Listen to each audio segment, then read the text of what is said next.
Hello class, and welcome to the review for the third test. I'm going to start out, the first couple questions are going to be something like this, where you're given a graph and you have a few points and they're labeled. Some of the questions might be, what are the coordinates for point A? And you'd see it goes 0, 4. Or it'll say what point is at -3, 2. So you go to -3, 2, and you'll put C. So those are going to be the first types of questions that you get. The next question will be something where you're given that M equals 1/8 and B equals 6. So what you'll need to do is put that into the equation. So remember, the equation is just y equals mx plus b. So you'll say y equals 1/8x plus 6. Next types of question will be given a line, what is the slope? So if you have something like y equals 6, the slope is going to be 0. It's going to be a horizontal line at y equals 6. If you have, so this is slope equals 0. If you have x equals 2, your slope is undefined. It's going to be a horizontal line at x, or not a horizontal, a vertical line at x equals 2. Next, let's look at something like x plus 4y equals 1.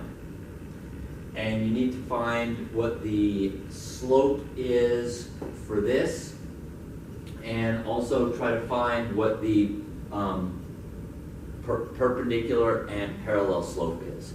So if we were to solve this, we'd first move the x over. So we would have 4y equals -x plus 1.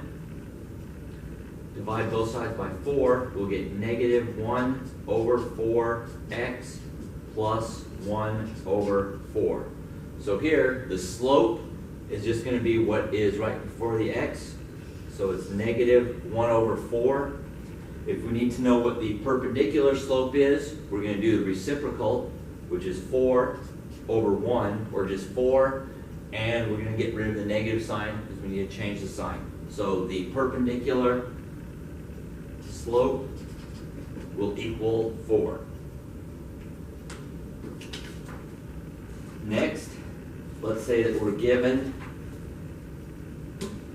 y equals 3x plus 4. If we want to find the slope of the parallel, we're just going to look at what the slope is itself. So the slope is 3 for parallel, and slope equals -1/3 for perpendicular. Remember, for parallel, it's the exact same slope. For perpendicular, it's the negative reciprocal. So if we start with something like y equals -4/5x plus 3, the parallel slope is just -4/5, which is what we're given, and the perpendicular slope is the opposite, so it's now going to be positive, and we flip it to make the reciprocal, and it's 5/4. Next, you're going to be given a graph that you look at, and you need to find the slope. So in order to do that, you're going to be given a graph something like this. 1, 2. So the graph goes through 1, 1 and -2, 0. To find the slope, we're going to say y1 minus y2 over x1 minus x2. I'm I'm going to pick this one for the first one. So it's going to be 1 minus 0 over 1 minus negative 2. So now my slope will be 1 over 1 plus 2, or 1/3. Notice here that it's going up as we go. That means it's going to be a positive slope. If it's going the opposite direction, like the next one, then it's going to be a negative slope. Also, it's not a very steep slope, so you know that the slope is going to be probably a fraction less than 1. If it was a really steep slope, then it would be either a whole number or a fraction that when you divide it will be greater than 1.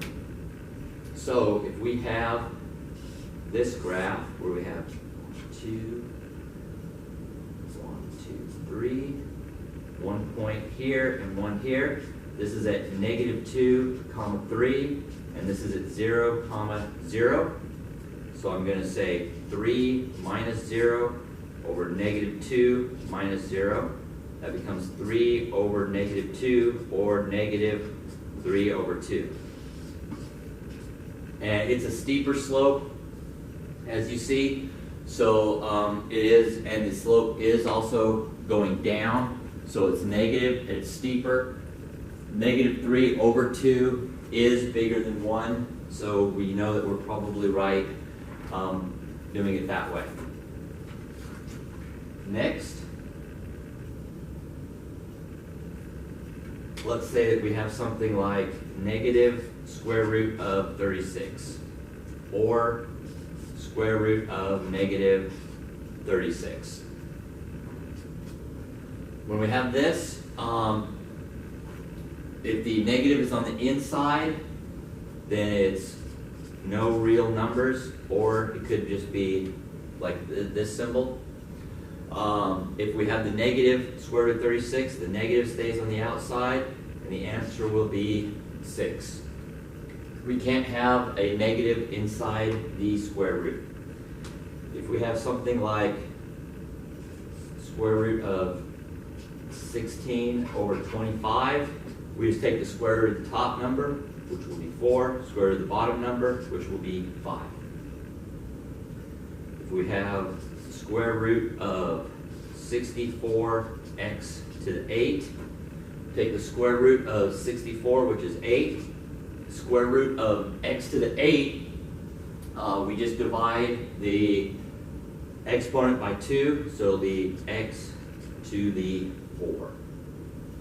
Next, if we have something like 6 square root of x squared, we have to square every part. So 6 squared is 36. Square root of x, that whole thing squared, is just x.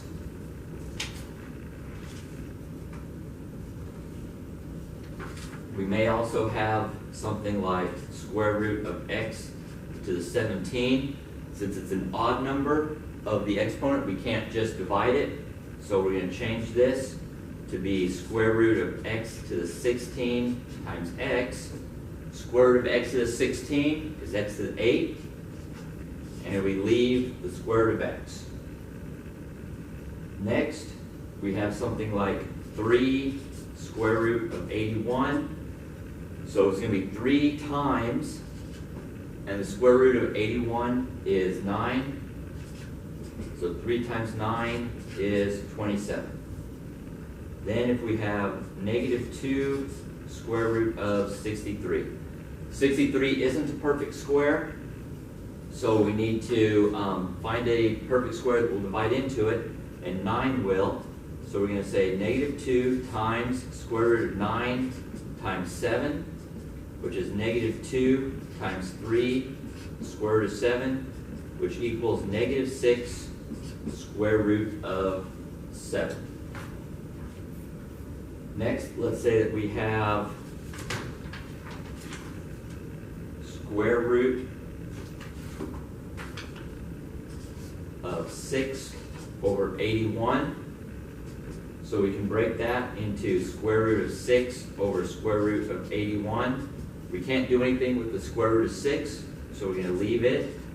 And it's going to be over the square root of 81, which is 9. Next, let's say we have 12 square root of 7 minus 2 square root of 7. So we have the exact same numbers inside the square root, which is the radicand. So we can just say 12 minus 2, which is 10 square root of 7. That's it for part 1. Come back for part 2.